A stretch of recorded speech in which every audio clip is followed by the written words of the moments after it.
વાહ, આ ઝાડ પર તો કાંટાવાળી બધા જ પ્રકારની ઘડિયાળો છે. લાલ પટ્ટાવાળી, લીલા પટ્ટાવાળી અને વાદળી પટ્ટાવાળી પણ ઘડિયાળ છે. તો આમાંથી ગમે તે ઘડિયાળ લઈ શકે છે. ઝાડ ભાઈ, મને લાલ પટ્ટાવાળી પણ ઘડિયાળ પસંદ છે અને લીલા પટ્ટાવાળી પણ પસંદ છે. હું બે ઘડિયાળ લઈશ. હું બે ઘડિયાળ લઈશ. આવો અવાજ કરતા ચીકુ ઉઠી જાય છે અને તેની મમ્મી પણ એના બાળકના અવાજથી ઉઠી જાય છે. આ તો સપનું હતું, પરંતુ કેટલું સુંદર આ હતું. ચીકુ બેટા, તે વળી એ જ કાંટાવાળી ઘડિયાળનું સપનું જોયું છે ને? હા મમ્મી, ત્યાં કેટલાય અલગ અલગ રંગની ઘડિયાળો હતી. તું ચિંતા ના કર ચીકુ બેટા, મેં તારા માટે ઘડિયાળ લાવવા પૈસા ભેગા કરી નાખ્યા છે. હું કાલે મારા ચીકુ માટે કાંટાવાળી ઘડિયાળ લાવીશ. સાચું મમ્મી, તું મારી પ્યારી મમ્મી છે. હવે તું સૂઈ જા, કાલે તારું કાંટાવાળી ઘડિયાળ લાવવાનું સપનું પૂરું થશે. પછી બંને સૂઈ જાય છે. સવાર પડી જાય છે. મમ્મા પક્ષી જાગી જાય છે. તે પોતાના બાળકને અવાજ કરે છે. ચીકુ બેટા, ઉઠી જા, બ્રશ કરી અને નાસ્તો કરી લે. હું તારા માટે કાંટાવાળી ઘડિયાળ લઈને આવું. મમ્મી જલ્દી આવજે, હું મારા મિત્રને બતાવીશ કાંટાવાળી ઘડિયાળ. પછી ચીકુની મમ્મી ચીકુ માટે ઘડિયાળ લેવા જાય છે. મમ્મી પક્ષી મોટી દુકાને જાય છે. ચકલી બેન, આ ઘડિયાળ ખૂબ જ સારી છે તો આ ચાઇનાની પણ ટકાઉ છે. ના, મારે ચાઇનાની ઘડિયાળ નથી જોઈતી. મારે મારા બેટા માટે આપણા દેશને ઘડિયાળ જોવે છે. પછી મમ્મા પક્ષી પોતાના બાળક માટે લાલ પટ્ટાવાળી ખૂબ જ સુંદર કાંટાવાળી ઘડિયાળ લઈ લે છે. કોકો પોતાના ઘરે મમ્મીની રાહ જોઈ રહ્યો હતો. તેને તેની મમ્મી દૂરથી આવતા દેખાય છે. તે ખૂબ જ ખુશ હોય છે. લે બેટા, આ તારી કાંટાવાળી ઘડિયાળ સુંદર છે ને? લાલ પટ્ટાવાળી ઘડિયાળ, આ ઘડિયાળ તો મારે જોઈતી જ હતી. આ ઘડિયાળ મને ખૂબ જ પસંદ છે. મમ્મી, હવે હું મારી ઘડિયાળનો ટાઈમ સેટ કરવા મારા મિત્ર રિંકુ કાગડા પાસે જાઉં છું. પછી ચીકુ પોતાની કાંટાવાળી ઘડિયાળ લઈને પોતાના મિત્ર રિંકુ પાસે જાય છે. રિંકુ, રિંકુ, જો મારી મમ્મી એ મને કાંટાવાળી ઘડિયાળ લાવી આપી.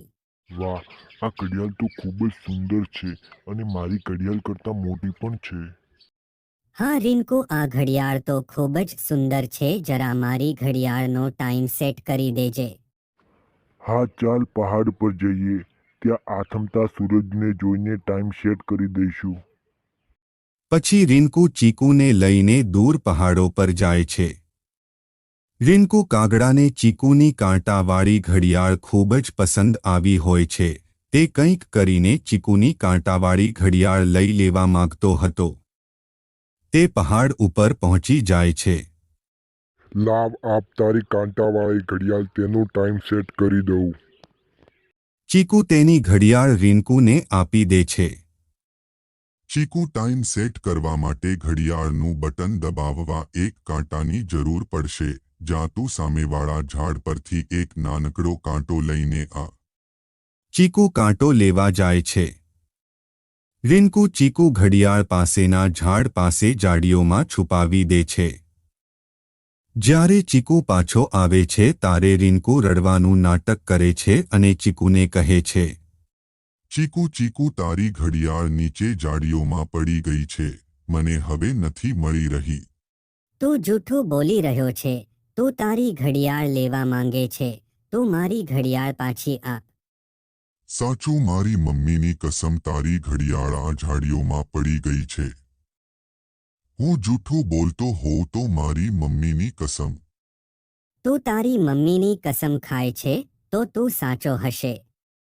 પછી બંને ઘડિયાળ જોવા લાગે છે. ઘડિયાળ તો કેવી રીતે મળોત? ઘડિયાળ તો રિંકુ એ બીજા ઝાડ પાસે છુપાઈ હોય છે. ચીકુ તેની ઘડિયાળ ખૂબ જ શોધે છે, પણ તેને તેની ઘડિયાળ મળતી નથી. પછી ચીકુ દુઃખી મન સાથે રિંકુને કહે છે, હવે ઘડિયાળ નહીં મળે, ચાલો ઘરે જઈએ. ચીકુ તું તારા ઘરે જા, અહીં બાજુમાં જ મારી નાનીનું ઘર છે, હું ત્યાં જઉં છું. પછી ચીકુ ત્યાંથી ચાલ્યો જાય છે અને રીંકુ ઝાડ પાસેથી ઘડિયાળ લઈ લે છે. જ્યારે ચીકુ ઘરે જાય છે ત્યારે તેનું મોં જોઈને ચકલીને ખબર પડી જાય છે કે કંઈક તો છે. ચીકુ બેટા, શું વાત છે? ક્યાં છે તારી ઘડિયાળ? મમ્મી, મારી ઘડિયાળ રીંકુથી ખોવરાઈ ગઈ. રીંકુથી ઘડિયાળ જડીઓમાં પડી ગઈ અને ખોવાઈ ગઈ. રીંકુ જૂઠું બોલી રહ્યો છે. તારી ઘડિયાળ જરૂર તેણે જ છુપાવી હશે. ના મમ્મી, તે તેની મમ્મીની જૂઠી કસમ કેવી રીતે ખાઈ શકે? નહીં બેટા, જુઠ્ઠા અને ખરાબ પક્ષીઓ પોતાના જૂઠ છુપાવવા કંઈ પણ કરી શકે છે. રીંકુ ઘરે પહોંચી જાય છે અને ખુશી ખુશીમાં તે તેની મમ્મીને કહે છે. મમ્મી મમ્મી, આ જો મેં નવી ઘડિયાળ લીધી છે. પણ તેની મમ્મી ચૂપ હતી. મમ્મી મમ્મી, બોલને, શું થયું છે તને? રીંકુ બેટા, સાંજે ખબર નહીં મને શું થયું, શરીરમાં દુખાવો થયો અને મને ખૂબ તાવ આવી ગયો અને મને એવું લાગી રહ્યું છે કે આજે હું મરી જઈશ. આ સાંભળીને રીંકુ રડવા લાગે છે અને કહે છે. મમ્મી મમ્મી, તને કંઈ નહીં થાય, હું હમણાં જ દવા આપું છું.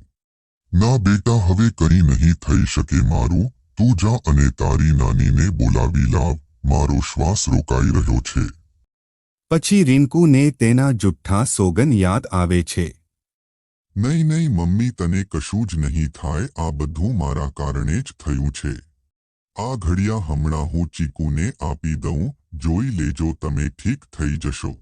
પછી રીંકુ ત્યાંથી ઉડે છે અને પોતાના મિત્ર ચીકુના ઘરે જાય છે અને દરવાજો ખખડાવે છે. ચીકુ ઘરમાંથી બહાર આવે છે.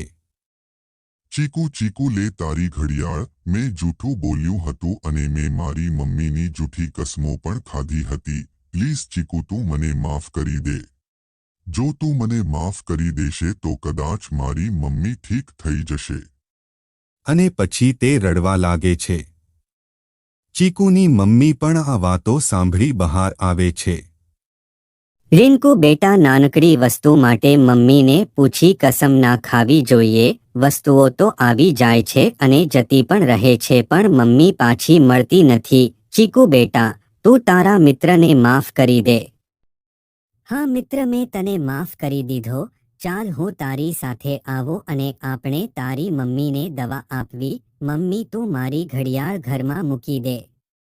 પછી ચીકુ રીંકુની સાથે જાય છે. જ્યારે ચીકુ અને રીંકુ ઘરે પહોંચે છે ત્યારે રીંકુની મમ્મી શાક બનાવતી હોય છે. મમ્મી, શું તું ઠીક થઈ ગઈ છે? હા બેટા, ખબર નહીં શું થયું.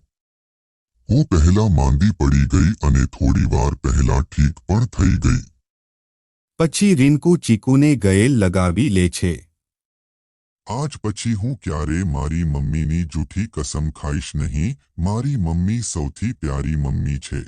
મારે નથી જોઈતી કાંટાવાળી ઘડિયાળ.